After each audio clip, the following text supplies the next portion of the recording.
Welcome to the Melia Movement Podcast. This podcast brings reality, it brings real people into the limelight of you watching this. Every single guest has been through something traumatic in life and now is doing absolutely truly incredible things. I want to share their relatable journeys and exactly how they get there. A big thanks to my sponsors, Amplified Nutrition, who provide tailored nutrition and training plans to help people improve their lifestyle and love the body they're in. Melia Movement, baby. Billy, welcome down. Good to be here, mate. Really appreciate you you coming on. First Olympian I've had the privilege of sitting opposite. There you go. So first British male to win an Olympic medal on the snow. That's right, yeah. So Crazy adventure. Crazy. I'm really we had a little coffee before and I've had an inkling of what you're about, so I'm really excited to dig deep into this now. Okay, good. Just me. So yeah, really excited, bro. I read a bit about you. You've inspired me massively with some of the bits that I've read, and I can actually relate to a hell of a lot as well. Cool. So yeah, I ask all my guests to sort of go down from who was little Billy and the journey you've been on to be the Billy that's sat here today. All right. Well, I grew up in Southampton. I still live in the family home that I grew up in. I took it on from my dad. Went to school around the way. Started off basically as an acrobat from about 4 years old. I went to Tumble Tots, and with me and my brother, who's 2 years older, and they said to my mum that these guys needed something a little bit more structured. So we ended up going to gymnastics for a few years after school and things like that. And then acrobatics came along. They asked us to go along and do that. Acrobatics is like where you perform a floor routine with other people standing on their shoulders and that. So I was the little kid that got like thrown up in the air. So that's where I learned all the kind of flips and all that gubbins. Had I feel like a pretty normal school life.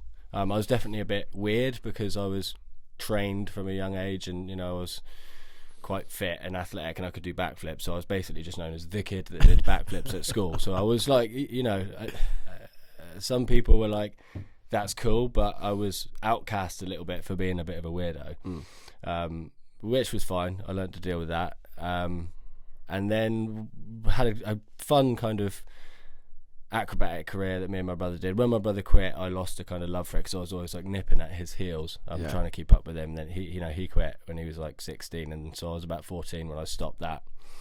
And then I was at school.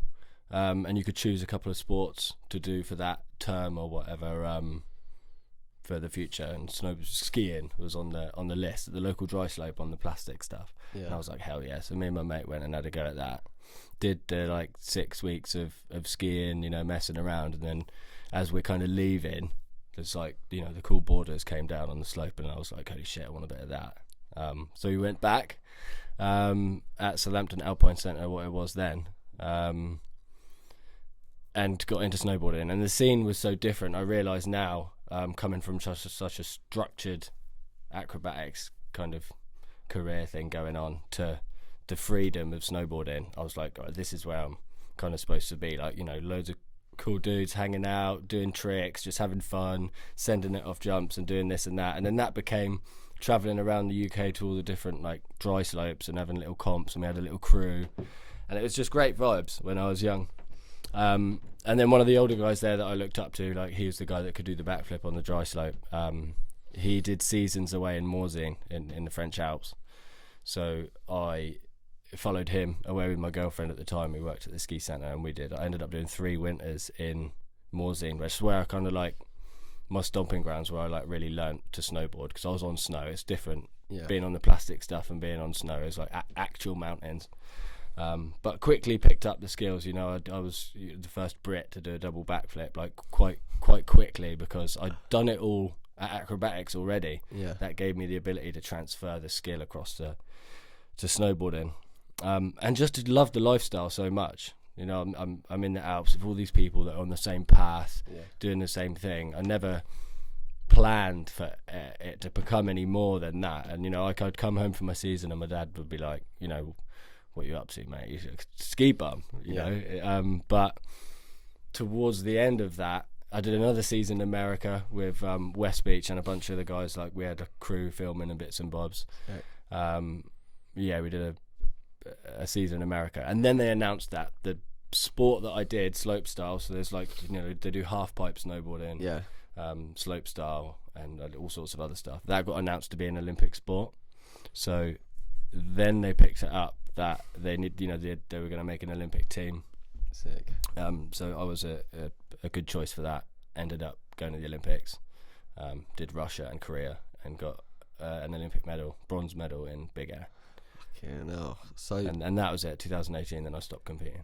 Mad. Sorry, that was a long rant. No, mate, that's good. That's good. This is exactly. I was sat here like, oh my god. That's the summary. I'm like picturing you going down slopes. I'm picturing Evie in a bar in your ski season. So, do you feel that obviously? So when I was younger, I found it really hard to fit in.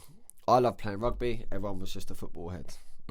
But do you think like as soon as you went to that ski thing, you found sort of your clique of, let's say, weirdos?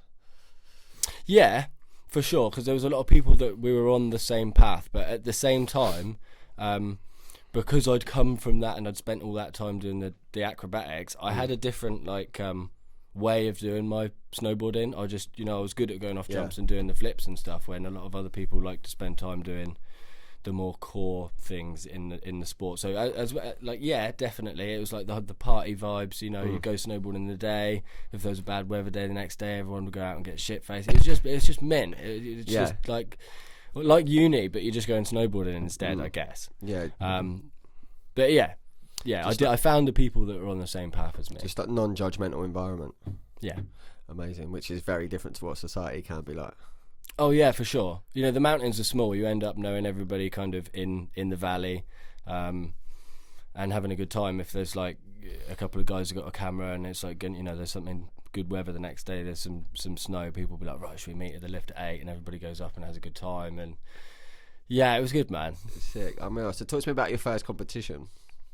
I can't remember that, man. We were in one of the dry slope contests back in the day, but they're called like jams. Everybody gets together, everybody rides, and then they normally like pick, say, 8 men and 8 women to have like a final for an hour at the end. But it's like no stress. It felt a bit stressful when I was younger because I was, want to go and I wanted to do well and that, but they were really kind of stress-free, fun environments. All the families would come and watch, and there'd be good vibes at the dry slope contest for sure. Yeah, that's unreal. So the Olympics, what was the feeling? What was the feeling like when you got picked up? Was that always on the cards when you knew they was announcing a team? Was you sort of already in the mix, or did it take a couple of years to work into it? Yeah, so there wasn't a lot of UK dudes that were at elite level. Me and another guy, Jamie Nichols, were the 2 guys at the time. And luckily, because you open up quota spots, you can only send 4 athletes to the Olympics for a certain sport. We weren't competing against each other for that, which also created a really nice vibe in the team, because like the Yanks, there's probably 10 riders that are in the best 40 in the world, so they have to have an internal competition to decide who can go. So they end up getting a bit beefy, because although they're easily good enough to go to the Olympics, they can only send 4 of them. But it wasn't really like that for so me and Jamie and Rowan could all go and be like homies at the event. Sick. So no competition in between teammates, which is massive. There's no egos there. No, and you get that a lot in snowboarding. I think that's one of the best things that I left my career with, or going to the Olympics. I realised there's a lot of beef. You're walking around the village and stuff, and it's like, there's another one of my competitors, and they're like, and you feel that, it, like the Swedish team will be like marching down to the food hall like all together, and it's like super intense. But so we got a lot of like weird looks because we'd turn up to the food hall, like this massive food hall with like all the countries have their like their scran, and we ended up with all the freestyle skiers and snowboarders just sitting on like our own table when we've got a contest the next day, because that's what it was for us all the time. If we went to a World Cup, we would eat at the hotel. We said we'd, all the athletes would probably be staying at 1 or 2 hotels. Everybody would hang out. Everyone would party afterwards. We understood the stresses, and it was competitive, but there was never that. I mean, between some people that didn't get along or whatever, but it was a really good vibe between the competitors. Even stood at the top when people are about to go. Everyone's like, go for it. That's unbelievable. Yeah, that's good. But again, like we said before we started, that laid back energy is so powerful. I think so. Yeah. It's like, I feel like it's a very unused tool. We put a lot of pressure and stress on ourselves Really, we should be doing things to enjoy it. I had it with rugby. I always put too much stress and pressure on myself that half the time I forgot to enjoy what I actually was doing. Yeah, you can definitely overlook that, and I see that a lot with kids that are, that they're coming up and might be a bit of pressure from the parents or whatever, and it's like, look what you're doing, look where you are. Forget to look up. I think about that sometimes. There's a place called Lax, one of like the meccas of snowboarding. It's got like a 2-kilometer run with rails and jumps all the way down. It's like amazing, but you never stop and look up, and you're like, we're in the Alps, man, like. And just breathe it in and take it in, because you're just like, right, I've got to practice, Yeah. and you're just constantly Bring yourself out of alignment of why you actually went into it when you was a kid. yeah.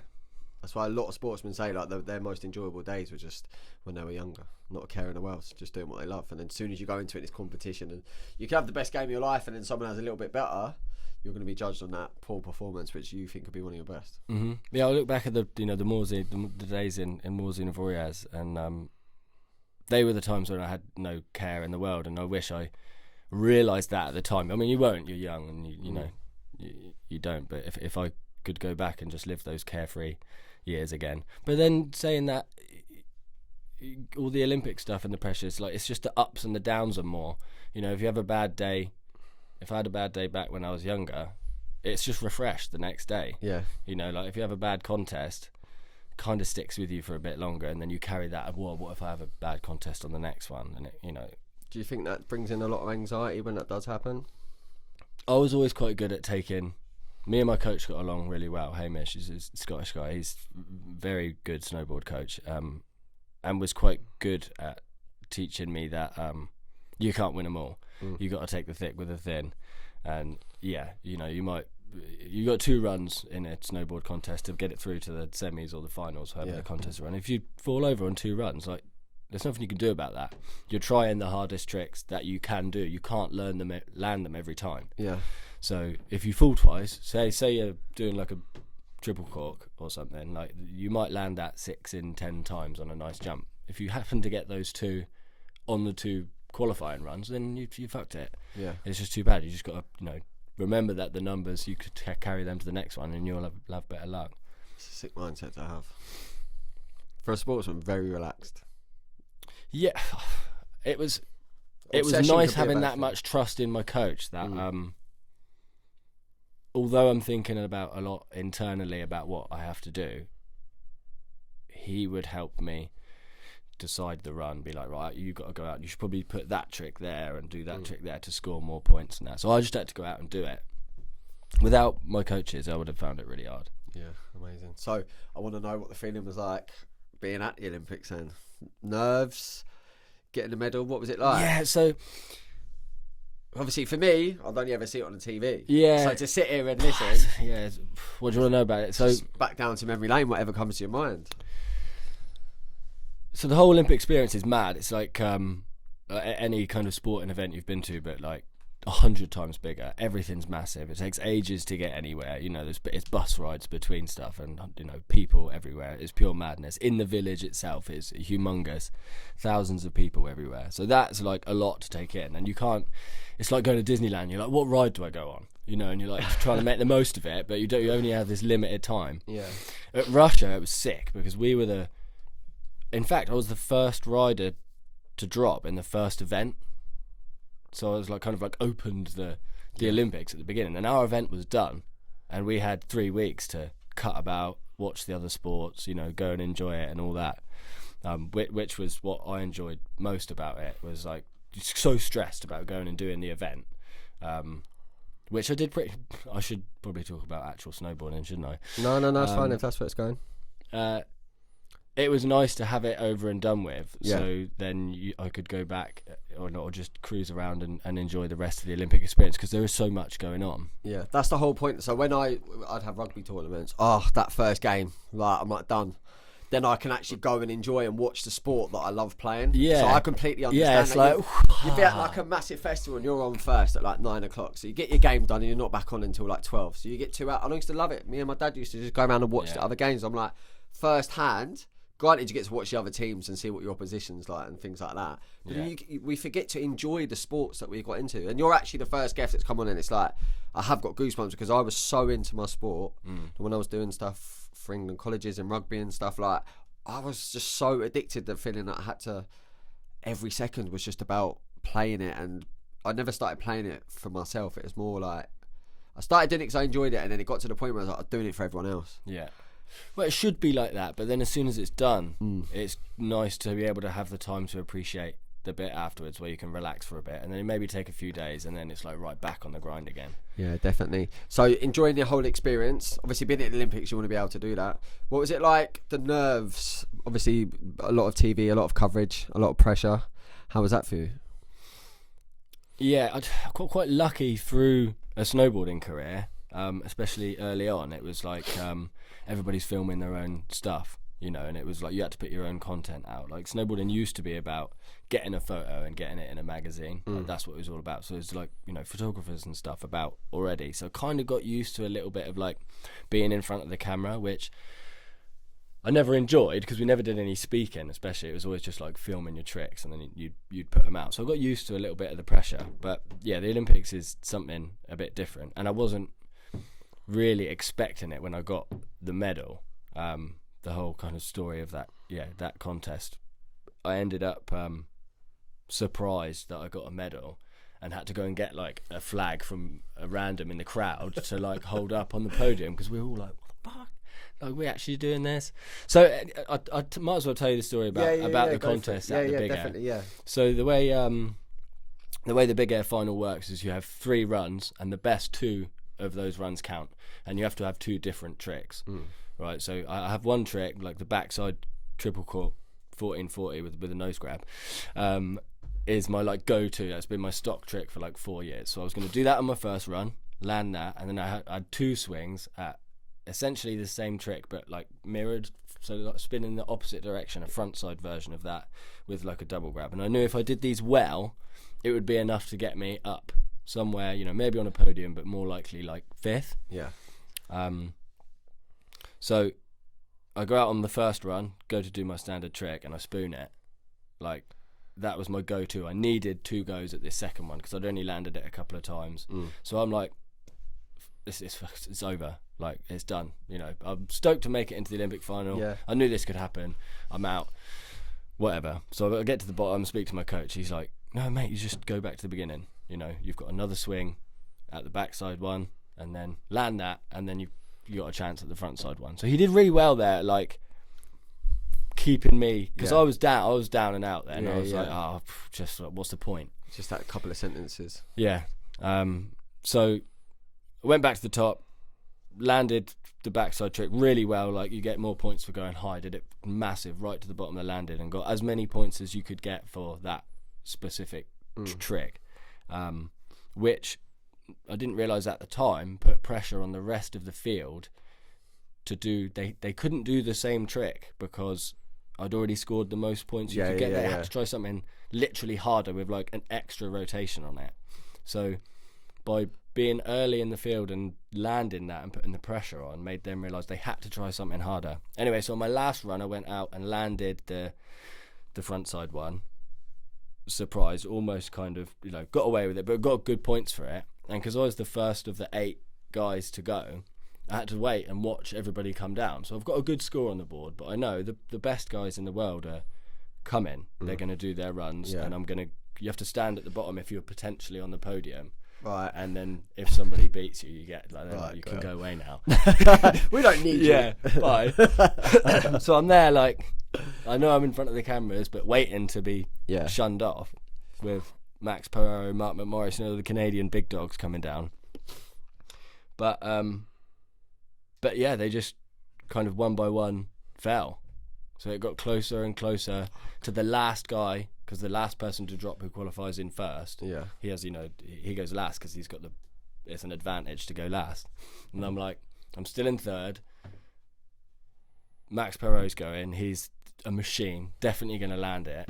So I'm, you know, still waiting to get booted. But at that point, I realised, like, okay, he could fall and I could get a medal. And then he falls. And I got a medal and was like, looked over to all my mates on the other side of the barrier, and they're just like, you know. So it was like I didn't even realise until like the moment that he was like, boom. I was like, holy shit, fuck. I've like got an Olympic medal. And at that point, I decided that I wasn't going to compete anymore. this was going to be my last like high level contest, and was like, holy shit, what a way to go out. And then that, I don't even remember what happened then. Like, that was a whirlwind after that, of like interviews and this and that, like 48 hours of madness at the Olympics. But that's everything you'd hate, though. Even just going on from having that little chat before, I can imagine that's your worst nightmare. Yeah. I think once I'd accepted that I had to do it and get on with it, I was fine, and I didn't even experience any of the like real emotions of the whole thing until like I called my mum.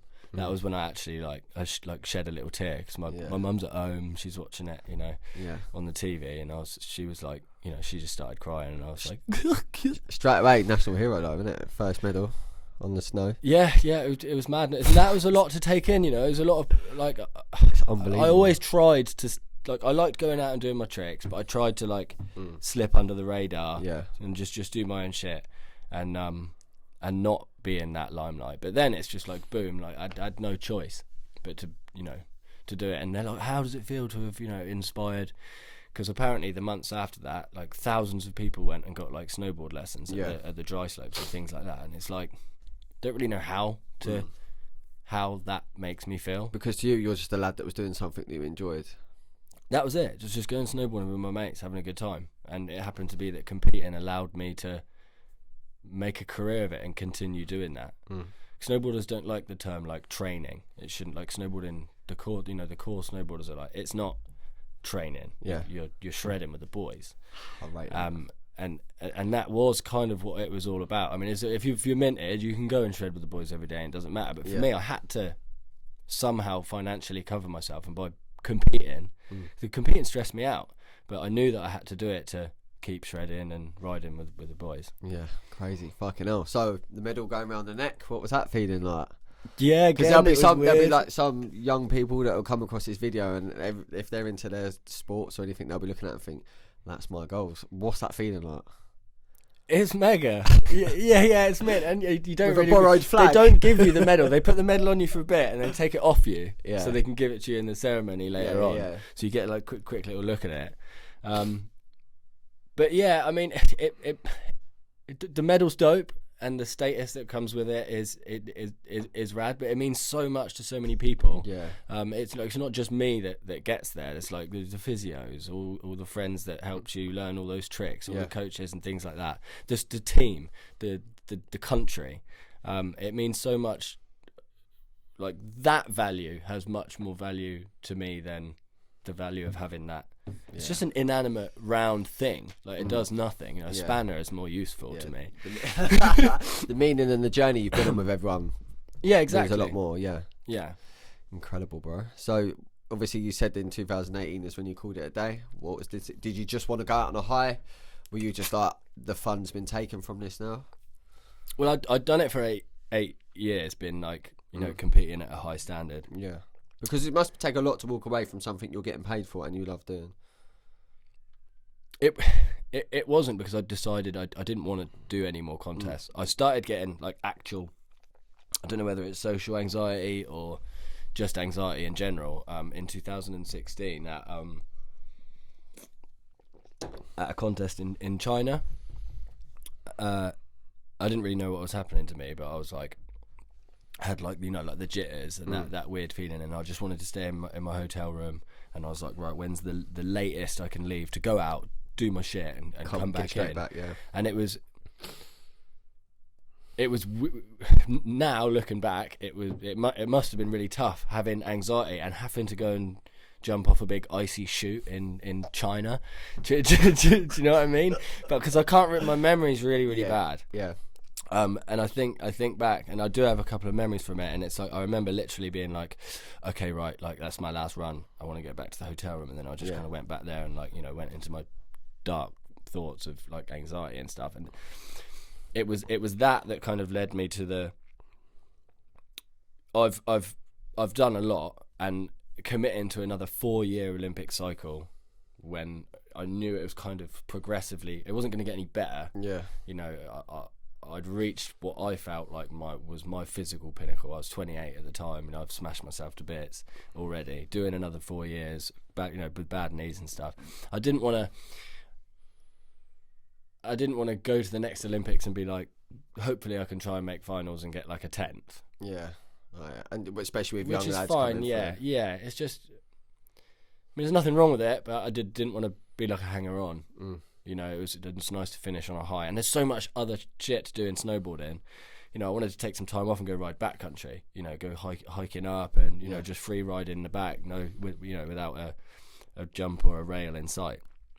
There's so much to do. So that was the plan, was to like take a bit of time off, especially with the with the medal. People were inviting me to go away and do crazy stuff. Yeah. But then COVID came and shut it all down, so I didn't really get to enjoy that shit. Right, man. What was it like coming home then? Obviously, Heroes Welcome. Back home. It was cool. We had like an after party at a local pub at the Hobbit in Southampton, and like lots of people I haven't seen for a long time came down to it, and it was, I was shit facing about an hour and can't remember the end of it. But it was cool. You know, it was, my family never really came to any contests and stuff because obviously there's a lot of travelling going on, like getting away and that. So it was nice to come home and like celebrate with them. And they were all together watching it as well, which was really cool. They met up near the sports centre, and all my family and friends watched it together, which was, you know, I would have loved to have been there as well. Apparently that was pretty emotional, or watching on the TV. Mad. So you're talking about the anxiety. I've suffered with it terribly. I know what it's like to wake up, or you have to be somewhere, and you'll sleep right until that last minute, or you'll just lay there just try to sleep. Yeah, I'm totally asleep. It's like I've got 20 minutes, so that's like 4 lots of 5, and then you get anxious that you've only got a fucking 20 minutes left. Oh mate, so talk to me about your experience of that, if you don't mind, sort of diving into. No, it's fine. So I think what caused it was we all went as a crew out to Bali on the way, because we go to New Zealand and Australia on the southern hemisphere, so it's a natural stop there. We went one year, best time ever, you know, with all the boys for 2 weeks on the way over, and then the next year we went back, and it was just a bit too much like drinking and partying. Yeah. And so we kind of like pretty much drinking for 2 weeks, you know, and then the day before I left, I'm like, right, sober, salads, health, back on the training, going to New Zealand to get back training again. But then that afternoon I had my first like proper anxiety attack. That's where it began. I never had a one as bad as that again, but I think if that hadn't have happened, I wouldn't have ended up with anxiety. So I kind of blame drinking and partying a little bit for ending up with anxiety. I'm so envious of people that don't have it, and I get it day to day. You know, I get it now. People are, oh, you don't look like you're anxious on camera. It's trying to fucking suffer, and you're like, yeah, well, I've just spent 10 years getting good at hiding it. I got a medal around my neck and I was anxious. Fuck off. Yeah. And then it's the worst one is when they're like, what have you got to be anxious about? You know, you've done this, you've done that. It's just like you've got no like. People, I'm envious as well. Like waking up on edge or going to sleep knowing you're going to wake up and you're on edge, and the next day your nervous system is just constantly like tight. It never ends. Yeah. And that's what. Back to the why did you decide to not compete again? I was like, I couldn't do. I'd just done it for 18 months, 2 years. I was like, I'm not going on another 4-year adventure of that. Yeah. I think I would have. Without anxiety, I would have probably just cracked on. Did you ever sort of seek any help for it? Because I suppose so when was that, 2018? Back then it wouldn't talking about it, yeah, wouldn't have been, especially in a sporting environment, no chance is anyone talking about sort of publicly anyway, or going to seek therapy. Yeah, so my coach suffered with it, a bit of social anxiety. I mean, we didn't call it that then. Yeah. He'd go to the team captains meetings, he'd be at the back of the room taking it all in, you know, doing his analysis, but he wasn't like, you know, a lot of the other guys, Americans for example, like woo at the front, you know, giving it the large one. He was like, you know, quiet and socially quiet. So I could speak to him about a lot of that stuff. Great. So, but then you say it now, speaking to him about it, we didn't have the terminology then to speak about it properly. Yeah. Do you know what I mean? So although I felt like I spoke to him about it, there were lots of stuff that I wouldn't have mentioned. Yeah. Which nowadays I feel like there's so much more vocabulary that people can use around talking about mental health. Yeah. That it is easier to talk about as well. Massively, especially because you don't realise that unless someone's been in a high pressure environment, especially when it comes to sport, it's fucking torture. because you lose yourself completely. Yeah, I found myself in doing an interview, and then you just kind of retract yourself into your thought, and then you're like, oh my god, I wasn't listening to this guy, and he's just asked me a question, and it's like live or whatever, and I was just thinking about how anxious I am, and then you just have to like waffle some answer out. Yeah, and hope it comes out right. And then you walk away, then you have anxiety about being anxious and what you said on the camera. Yeah, did I do? Yeah. Then you think, oh, what are they going to think of me? Then it's like shit that's going out to the public. So you're anxious about being anxious because you've been anxious. It's just It spirals for sure. Yeah, and the drinking doesn't help, does it? No. Because I find that after a contest and all that stress and anxiety, it's really nice because there's always an after party to go and have a few drinks, and then that inner voice and the anxiety always just stopped for me. So it was like, bloody hell, like, you know, quiet space, that's nice. But then that just rolls into the next day, and then you wake up with the turbo anxiety, and you're like... When I was struggling, I used to... I hate wine, but I was just... Wine, hate it, right? So it gets to like... During the week, and when I was seeing this girl, it's, let's get a bottle of wine. That was me saying it. And she was like, really? I was like, yeah. I was like, because I knew as soon as I'd have a glass of that, I'd be at peace. And even if it's just for 2 or 3 hours before I go to bed, everything is all right. But then when you wake up, it's just, you just push it there. It's just that snowball effect. Yeah. And then you wake up, you're on edge. It's 10 times worse. Gets to the evening where you've had enough of it, you just do it again. I wonder if that's just where drinking culture comes from, is people just trying to stop that in a dialogue. 100%. People just want to go to bed. I always say to people all the time, just like, if you're having a couple of glasses every night before you go to sleep, there's something wrong there. Or if you're going out every weekend and drinking, you're escaping your reality. Your Monday to Sunday should feel the same. Oh, no doubt. But if that's making you feel good, I know in the long run it doesn't, but do you deserve that treat to turn it off for a bit, or should you just say no? It's a big question. Facing the demons, though. Yeah. Then you don't have to even have that predicament. Yeah. So, turning to sort of the partying definitely didn't help me. That fucked me up. I mean, 6 years and Ibiza is only going to fucking do it. But it becomes... I would never say I've had a drink addiction or anything like that, but the social aspect of it and just knowing that you can have a laugh with anyone becomes an addiction because you take your mind off everything. Yeah, so that you build up a kind of bit of a reputation for, you know, being a good time guy.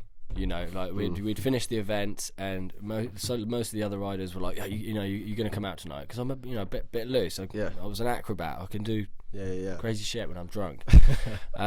Fun time, I like having a good time. But that kind of becomes like something that you have to do. Yeah. And after the Olympics, you know, I get invited on, you know, to go away and do like a corporate thing where they're taking some corporate people snowboarding or something like that, and I turn up as the Olympian. They have, you know, they don't know anything about me, and they're like, so you're gonna come for a beer later on, and it's like, oh, you know, I might come for a beer. It's all right. And then I don't just say, you know, we're gonna go out and test the crowd out first, but then end up having, you know, like a great time, because these guys have been invited to come out to have a good time. You end up having an amazing time, and then the people that have invited me are like, everyone had a great time, so I get invited back. So it's almost like that got me more work. So like some of my work was around the hospitality type stuff where people were there to have a good time, so I felt like it was my obligation to get drunk and do something a bit stupid, so people remember it and they have a good time. And then when you have that persona, it's very hard to drop. I had it when I was growing up. I used to just think, I look back at it now and think, you cringy fucking idiot. I used to think I was a lad by sleeping with as many girls as I could, right? And I was known as, you know, a lad that sleeps with a lot of girls.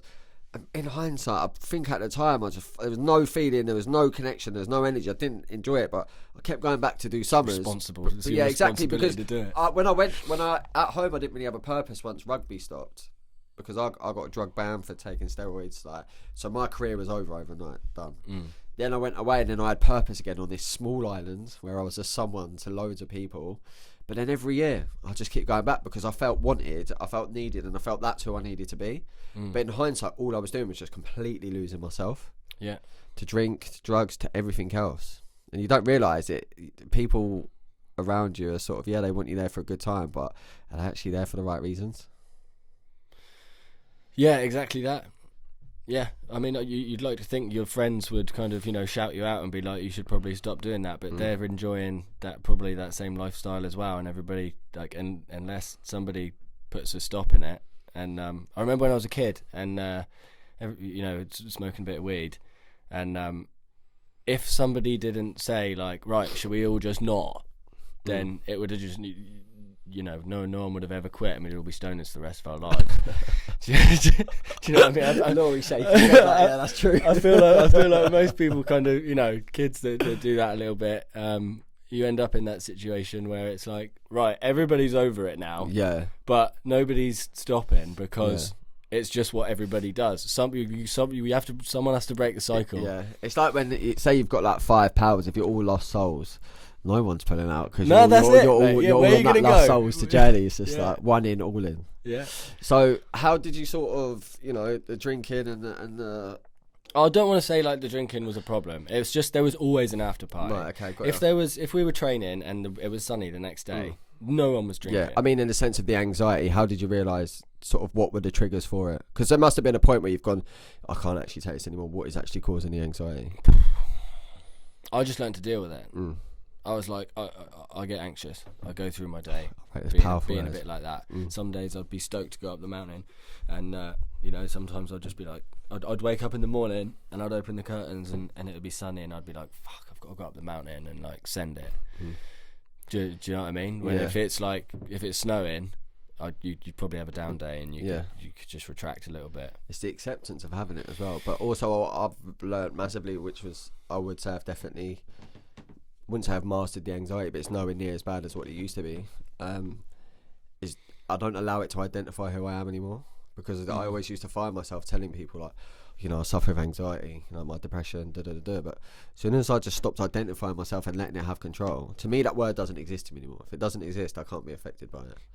So because you get safe in identifying that you have it, because then it keeps you in that comfort zone. That's how I feel like I am now. I'm like, I'll just be anxious about this, it's alright, I'll just crack on and do it. It would be nice if I wasn't. You got any drive to sort of change that around?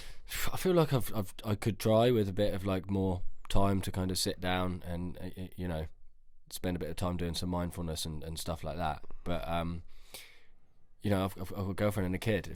If my kid's about, I don't want to sit around doing mindfulness. I want to go take my kid out of his bike and get rad. I want to do something fun. I love it. I had a guest on, and he's on like loads of prescription drugs, and he basically was just like, I'm just happy with feeling alright. Yeah, I'm happy to just feel alright and just to get by. I think it's sad, but it's also powerful, because I think it takes a lot for someone to just admit like sometimes it's just too much of a battle. Then just getting out of bed is just what's going to make my day, then so be it. Yeah, and I feel like people do get varied amounts of it, and I don't think mine is that bad compared to some people. If it's crippling, it's terrible. Oh, it's horrible. If you had them days where it is like can't get out of bed, then it is crippling. They're fucking savage, aren't they? Yeah, especially if you've got something you need to do. And it could be something you've done 100 times, and then you've got to do it. Mine, I could never go down to Asda.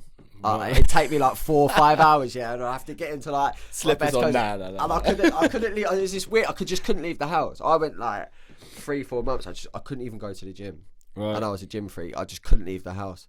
Yeah. My mum would have to ring me 4 or 5 times a day just to make sure I was still alive. That sounds quite bad. Just on edge, nervous the whole time, paranoid. I was lucky. We literally travelled as a team, so I had my mates with me all the time. Sick. And that was a safe place as well. We'd all be doing the same thing every day. We'd either be up the hill sending it, or we'd be down spending our time doing something with the down day, whether it like going to the gym or going out and doing some activities or skating. So that helped a lot. That is sick, because let's say you chose, when you had to write down how many sports you were going to do, if you chose football, or quite a manly environment, even though throwing yourself down a fucking slope is probably the most manly thing you could possibly do, right? In that environment, I don't believe you'd be able to open up as much as you would with, let's say, the weirdos. But I was definitely a weirdo. No, I could imagine if you're on the football team. Yeah, can't say a fucking word. Well, I can imagine you're in kind of a group, and if you're the person that speaks out, everyone else will be like, "Nah, shut up, mate." Birds, booze, and banter. Yeah, exactly. But yeah, it wasn't like that with us. Yeah, good. It really wasn't. Makes it a lot easier. So, how bad did the sort of mental health side of things go? Because obviously we spoke about this before, but going from the Olympics to coming home, and obviously COVID hitting. But if you would have gone to the Olympics, coming home, COVID didn't hit, bro, your career would have just gone. There's loads of things. There's commentating, there's coaching, there's deals with sponsorship, there's talks, there's so many things. But Yeah. when you're locked up for 2 months and you've gone from being on cloud 9 and a hero. Well, it lasted longer than that because of the travel thing. Yeah, so yeah. I couldn't go away and do what I do. So that was the problem for me. I was locked up for ages. But I like gardening. I like growing my vegetables and stuff. I'm lucky enough to have a decent sized vegetable patch in my garden. Sick. And when I was younger, in between my winters, I did a lot of work on the buildings. So I decided I was going to do an extension as soon as they kind of announced the lockdown. I was like, I'm going to order all the materials in to do an extension that I'd been planning for ages. I just cracked on with that. Sick. Just got took 9 months off doing whatever and got on with that. We just had a baby boy at the same time, so it was almost a kind of blessing at the same time. Like, I know a lot of people struggled. My mates were just like, yeah, we're just inside playing Call of Duty, just savagery. But I was just still pedal to the metal, looking after the garden and doing my extension and spending time with newborn. So although COVID stopped me doing one thing and took me away from that lifestyle, it started and opened another chapter of my life, which I accepted that this snowboard career is not going to last forever. Something's going to have to change at some point because my knees weren't going to hack it for too much longer. I think that was I shouldn't have made that decision. I shouldn't have been like, right, one day my snowboarder career is going to be over. I'm going to have to go back to college and be a Sparky or whatever I end up wanting to do, because it made me quit on it. It's already fixated in your brain. Yeah, I was like, you've manifested that into reality. Yeah, I think I based that around like the financial side of things, because like I had my contest winnings and I made some good money, and I put it aside because I realised that at some point I'm going to be a 30-year-old uneducated ex-athlete. Because obviously, when did you go to college? I did. I went and did a BTEC in like public services. But I was just great. Like, yeah, get that done. Then obviously no university and straight into sport. So you had no, and where you're probably so passionate and just want to go and enjoy yourself by going down a slope with the lads and that. There's no way you're going to fucking uni and do it at the same time. Nah, some of the guys did. Did they? Yeah. So one of the guys, on the Olympic path, did a mathematics degree at the same time. He'd come off the hill, be on his laptop. I'm like, holy shit. I tried to do NLP. Yeah. Like, the neuro-linguistic programming. Yeah. Yeah. Because my coach was like, he'd done that, and he was like, I had a lot of value to him. Just a couple of us started that, but obviously I just instantly went out the window. That's NLP. I wasn't expecting you to come out of that. It's because it's good for coaching. So if any of us wanted to carry on and go into coaching, and just general life, really, that the way the mind works, and it is really interesting. That's it. I did enjoy it, but then it just got to the stage where I had to do some revision and paperwork and emails and stuff, and I'm just like, I just couldn't do it because I'm not stupid. Like, my old man was an engineer, and I inherited a lot of like how my brain works from him. So like, although I didn't get a good maths GCSE, my practical maths is all right. Yeah, I can do stuff. It's just I could never get it down on paper and get any like grades or anything. So I was the same. I hated school. I just always wanted to play sport. Yeah, they need another type of school for people like us to go to. I was having this conversation with I think we've done it a bit of content the other day, and it's like, you can't lock people like us in the classroom and expect us to get good grades. No. You just can't. No, it just doesn't make sense. And you can't just send them all into one place and let them be naughty together. No, and for in, me, in, it was in a like, room. For me, I've got one GCSE, and it was literally my practical in PE was like an A, right? Yeah, that's it. I came to do the test, and my test was so bad it got brought down to a C. Yeah, and I literally just, my mum was like, if you cannot tell what my son is like through that. The education system, like, what the fuck? Well, that's it. It's classic, but it's not catered. I think we're just a minority. It's not worth. It's not worth catering for us. But that will become more and more prominent. I always say to people, like, the skate park is a better school for some kids than school is, because they learn that you have to work hard to learn something. You can't just go out and land a kickflip. You need to practice that a lot. There's like a hierarchy of older kids that have respect because they've put that graft in, and just the whole social aspect that goes on there. It's a bit rough. You can't be a knob or you get called out.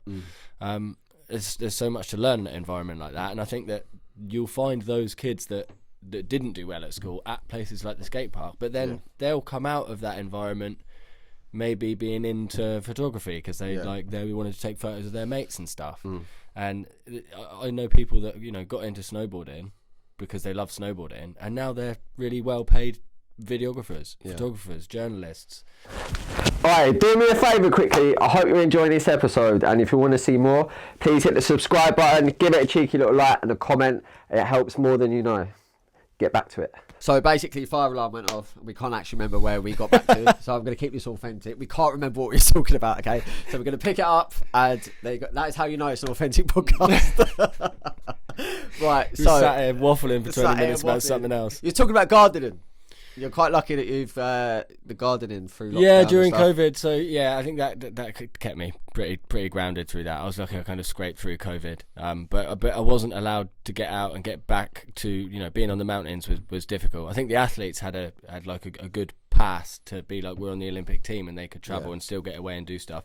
But I'm essentially a holiday maker then, and it was a bit hard for me to just crack on. Be where I love, and I miss it, man. I miss being on the mountains a lot. I don't get away anywhere near as much as I do now, and just that going out of the door in the morning, that smell of like the mountains I miss that a lot. Do you think you'll ever go back to doing it? I'll get away when I can. Yeah, and I'll find a way. My mate who runs the chalet company, Alcoholics Charlie, in La Plan, he's just bought an electric car so he can drive back and forth from his business, and he's like, if I'm going out for a few days, he's driving back and forth all the time, so I can jump in with him, and hopefully I'll just get loads of little mini trips in. Nice. And I haven't had an impact. I've get really dug into the environmental impact of what I've done over the last years. I've probably flown around the globe like 10 times. If you look on like my BA tracker, I've done too much flying. I wasn't really aware of it then.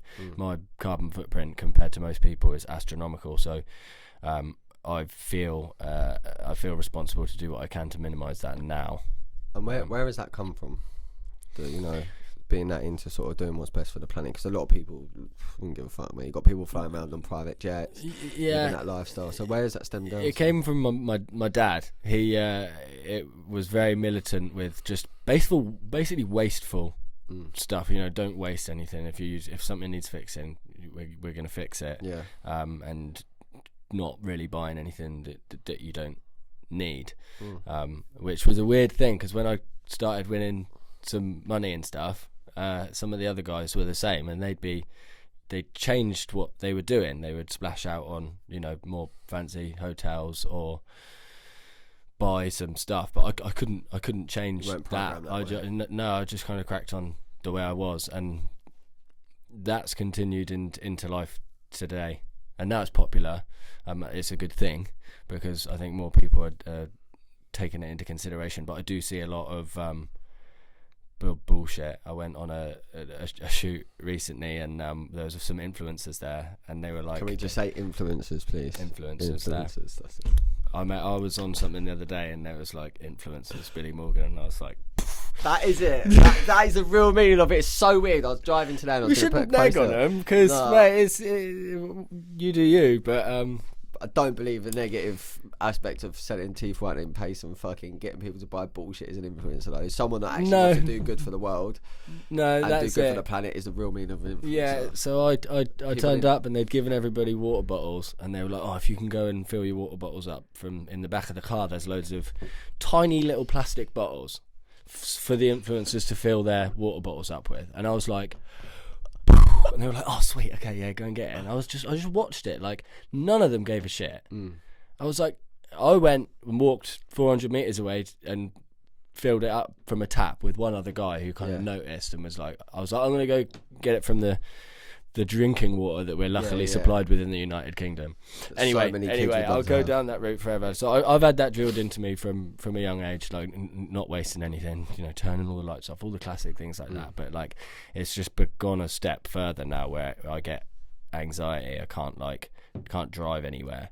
I feel bad going anywhere if it's increasing my footprint, because it was just so savage when I was competing all the time. And I know, like, if I wasn't there, there would have been another athlete that was going to Yeah. go to that contest. But that's just an easy way of saying, of getting out of it, you know. So kind of I'd just live in a mud hut in the middle of nowhere and have some chickens and some, you know, live off the land now. But my girlfriend likes showers and, and washing. That makes sense when you said to me about is my car electric.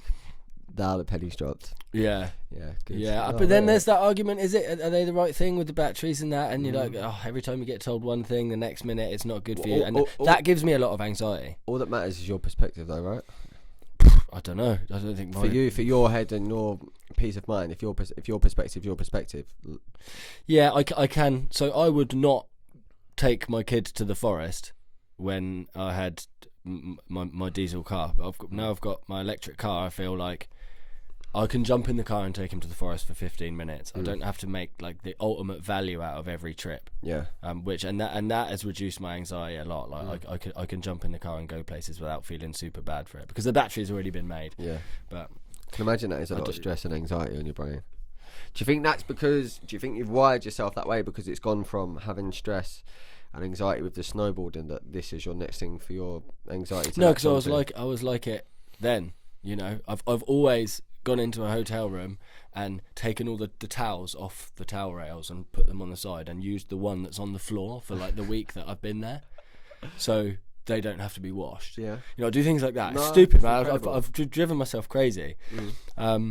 So yeah, it's been with me forever. But I almost wish it wasn't because it drains me and it drains my missus because isn't like that. She does her best and she's been really good to kind of help out. But it sucks. Moving forward, plans. What have you got in place?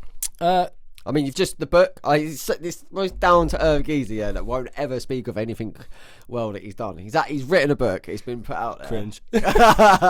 Proud. No, it's dope. It's cool. It's cool. sick. It was a stressful process. Yeah. And when I started it, just talking about me to somebody else for what was supposed to be about 24 hours turned into 48, and then. It all had to be typed up and things changed, but the hardest thing for me about writing the book was there's so many people that have been pivotal and influential on my career. I couldn't leave people out. Yeah. I wanted everyone to be in there and get the shout out that they could. The anxiety but of they don't fit into the narrative of the story. And he's like, we can't just bring one of your reps, your the people that run the companies for you. What do you call them? Team managers. Yeah. You can't just bring them in randomly in the storyline and they fit in. You're gonna have to leave them out, mate. And I'm like, yeah, but they did so much for me. And that sucked a bit, but I just had to suck it up. But then the end result is I'm happy with the story and it runs well and people like it. It's been received quite well, so I'm stoked. It's mad because you would never have any of the expectation. Like this is everyone. This is a lot of people's dreams. Like when I was into sport, I would have loved to have just had a medal put around my neck, had a book, come home and got a hero's welcome. I remember I see Johnny Wilkinson getting, and I was like to my mum and dad, I want that. That's me in the future. Yeah, I was never like that, man. But then that's why we said that's why it happens though, because that relaxed energy, there's no resistance against it. Yeah, maybe. Some people must have fucking hated But you. I can't help but think that it was very lucky. Although I worked really hard, I did acrobatics and gymnastics wasn't like Tuesday afternoons. It was every day after school. Yeah. I didn't have much of a friendship circle outside of gymnastics at school. Like it was a lot of work. It didn't seem like work because that's just what I did. I went to acrobatics when I was a kid and I practiced my flips and whatever. And then that carried into I'm going snowboarding with my mates. And yeah, I was the first guy in the snow park in the morning and the last one to leave. Practicing my tricks more than anyone else. But it wasn't practice. I just wanted to be there. Yeah, it's just a normal. So, yeah, like you say, there was never any resistance because it's just kind of what I wanted to do, which got me there. But that can't be replicated by somebody else. People I get asked a lot, like, well, what can my kid do to get to where you've got? And my recipe won't work for that person.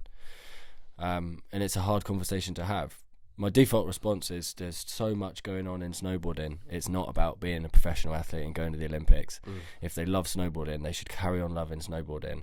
And there's so many other avenues that can take them back to the videographer, journalist, whatever. That if as long as they keep loving that thing, and the parents will strip the love away from them because they're like, you need to go out and do more 540s, you know. And I'm like, oh mate, you're like you're stamping the dream out, man. Yeah.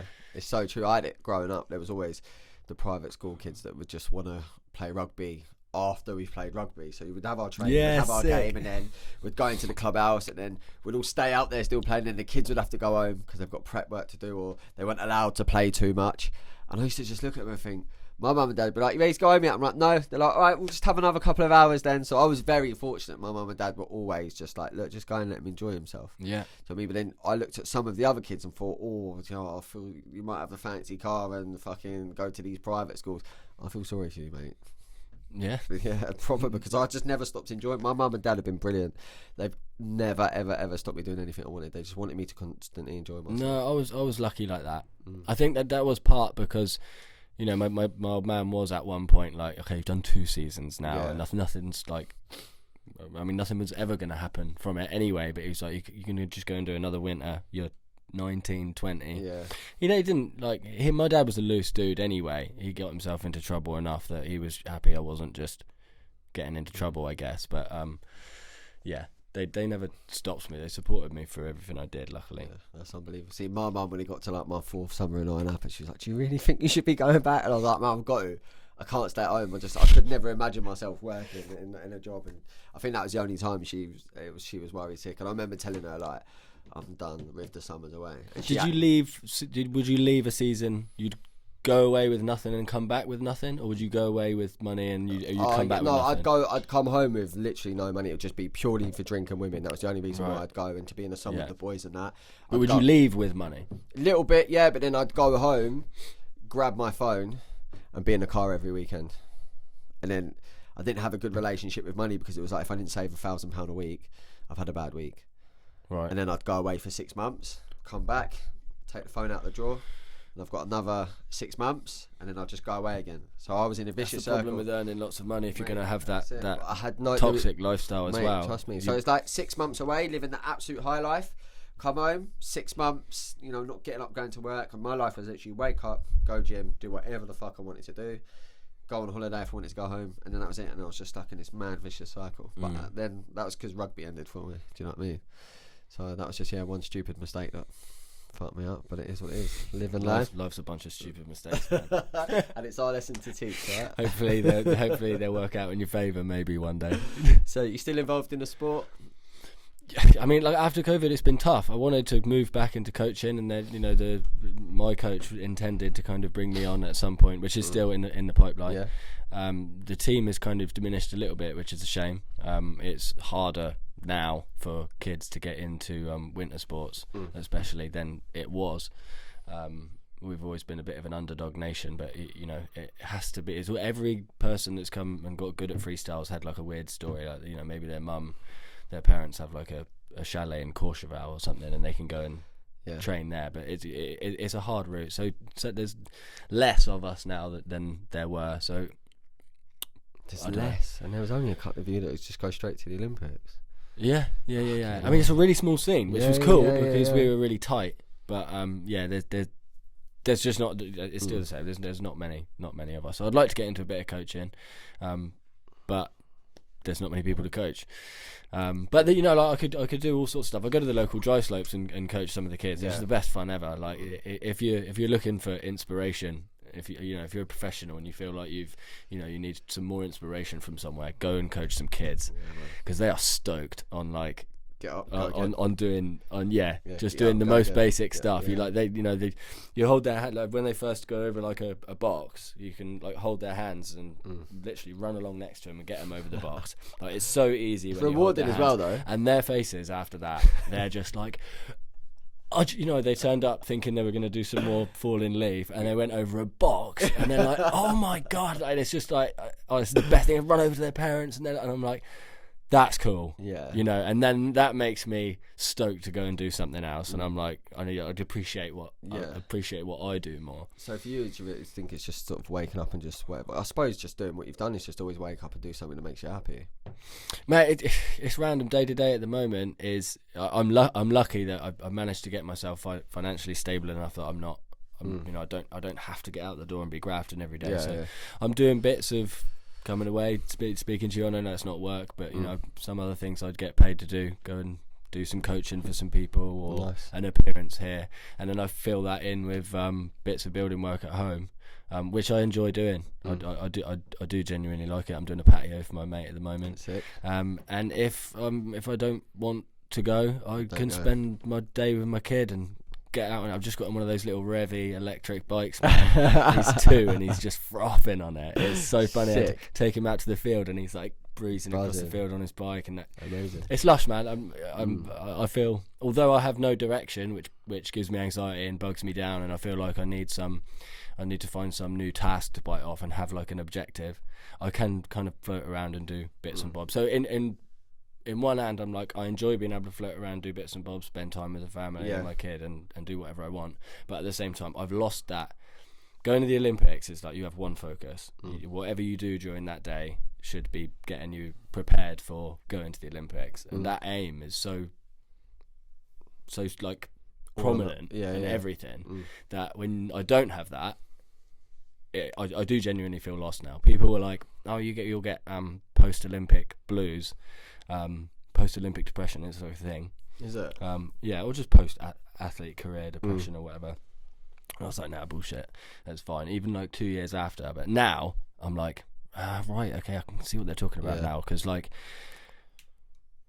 I always had what to me was such an important aim, you know. And now I'm like, what am I? I feel like I've just left school, and your parents are like, so what are you going to do? Like, people ask me all the time, what are you doing now? I don't know. It's not something. The beautiful thing is as well is you living a cracking life now. Let's be honest about it. It's great, man. I shouldn't complain. No, and you're not. But there could be people that are making, you know, millions a year, but they don't get the choice of, can I go to work, or I get to spend the day with my little one. They don't get the choice of, you know, actually I'm going to do something for the environment because that brings me happiness. Yeah. Like, and bottom line, same for anyone. I mean, I'm quite lucky my business was made because we went into a lockdown, but bro, it's out completely out of your hands. You've gone from fucking your whole world and life ahead of you, and you knew there was going to be so many opportunities, to banged up in a house literally overnight. No one was expecting it. So the takeaway you can from it is control. You can't control what's happened. No. Which means that I truly believe life happens for us and not to us. So I know for a fact, I'm not just saying this, it happened to me, we had this chat, something incredible will be lined up. I'm about to move house, and it's next door to a gardening society. So I think maybe I will get that off-grid crack. Maybe that's the side of the universe, though. Yeah, I don't know. It'll come, and I didn't want to rush it. There's a chapter in my book that's the plan was to have no plan. Yeah.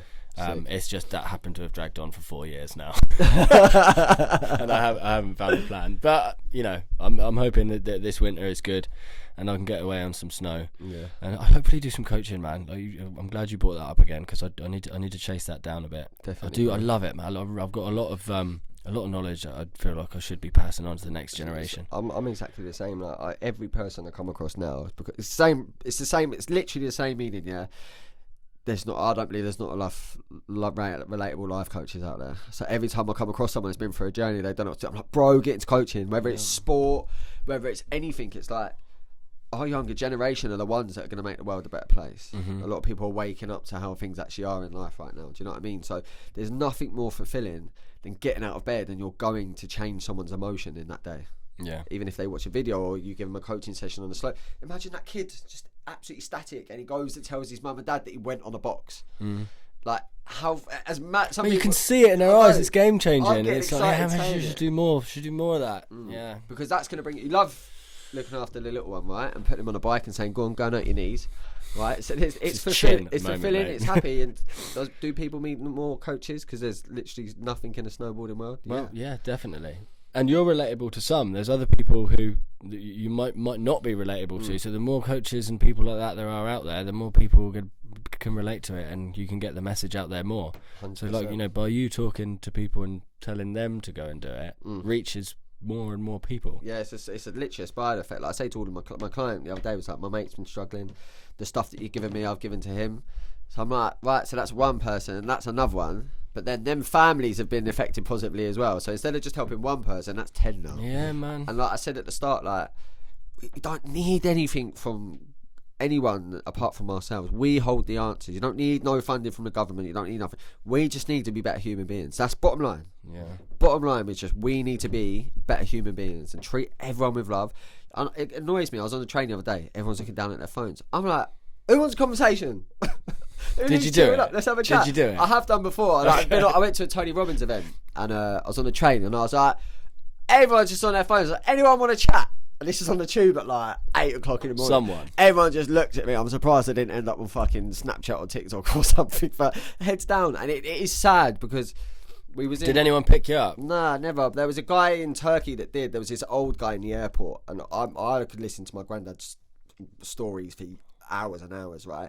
And I was coming back from Turkey on my own, and there's this old guy in the airport, and everyone's on the phone. And he was just sitting on his own, and I literally was like, turned my phone off. I was like, all right, mate, do you mind if I sit down next to you? He's like, no, go on. I was like, oh, so have you had a nice holiday? What's your name and that? Then started talking to me about his wife. Started talking to me about his upbringing in Ireland. Started talking all these mad things. Literally got on there. People are amazing, man. Bro, but this is what I mean. You don't realise They're locked away in that screen. Yeah, crazy. You don't realise that we can be inspired.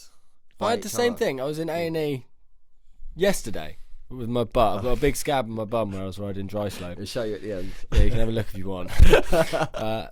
And yeah, I'm kind of sat there, you know, quietly. Everyone's quiet like they are in A&E, and someone sat down next to me. I like sat back and like rocked the chair a little bit, and they overly made like a reaction because they wanted to talk, and I was like, ended up, and then that half an hour wait was like, bang, gone. And I had a great chat with this woman about all sorts of random stuff. Sick. It was great. Yeah, we don't do it. No, it's so frustrating. We hold so much. Like, so the stuff that you've been through with the anxiety and stuff. Like the fact that you've come on here and spoke about this. There's going to be people watching this that are going to be able to benefit from it. About it. It should just be the normal. Why do you think there's so much stigma around it? I think it's going for sure. It's lad banter, isn't it? I think that's the problem. It's don't speak out against the norm. But then if you've got 5 mates and 3 of them have got anxiety and they can't speak out about it, then all 5 of them are gonna stay locked up. I don't know, man. I don't know what the recipe is. No, fucking me either. But there is definitely more positives coming from it. But in the life of the inflation and the lockdown, man, I think everyone's just got noticed. Either that, like for me, it was like I'm so sad of being sad. We need simpler lives. I think everything's too crazy. Everyone needs a vegetable patch, man. You want to go out there and plant some seeds and watch stuff grow. Well, honestly, I take my coffee out in the morning and I stand there with my coffee and I water whatever needs watering, and I'm like, fuck. If I didn't have that over lockdown, man, I'd have been a madman, I think. Do you know how powerful that is? That some people will just never even take that breath because it's just wake up technology, wanting someone else's life. Plant some seeds. Not making 30, 40 grand a month. The anxiety's there, but all it actually takes is nature. I've got a friend, Jordan, proper spiritual. Like he'll go walking in the forest like naked and he just don't give a fuck. He was like, but look, I'm constantly happy because I'm not in a fucking rat race. I'm not trying to compare myself. So I think about this a lot. That's very nice if you can afford not to go to work and graft away. Yeah. You know, if you've got 2 kids and the cost of living's going up and you're struggling, you can't take time out to go and watch your sunflowers grow. Yeah. Do you know what I mean? You need to get on it because you've got to keep your family afloat. So in one hand, like, yes, you should make time to do things for your mental well-being and things that are good and make you feel good, but some people don't have the time, man. Yeah. Some people are trapped. But you say that, it's just, I mean, I always make sure I wake up an hour and 40 minutes before I actually need to, because I know that. What if you went to bed at 2 in the morning? Just got to be strict and getting to bed at 10. What have you got stuff to do? That's what the hour and 40 minutes is getting me ready for, so I don't have to. So I tell my missus knows 10 o'clock shut up. I'm going to bed because I need to be up at 5:30. But that's what makes me happy. Right, yeah. Do you know what I mean? I'll go to bed early, mate. Yeah. I'll get up early, yeah. Yeah, That helps a lot. Just having more time in the morning. Yeah. My missus is terrible for being like, right, we've got 10 minutes, and it's rushing and rushing at the last minute. But I think for people like me and you, it's definitely for me, and I think you'll relate to this, is I can't lay in bed because one, it brings back too many bad memories.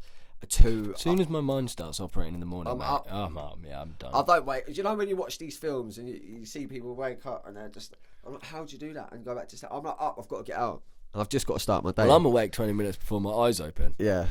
Have you ordered the right amount of materials for those slabs tomorrow, mate? First world problems.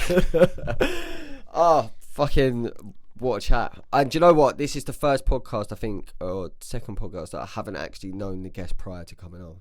Oh, really? And I've always would have had, first time it happened, I had a lot of anxiety, but I've had nothing with you. So firstly, thank you for making it so fucking welcoming and warming for me, because normally I'd be like, fuck, but it just, honestly, you can't believe how laid back it's been and genuine.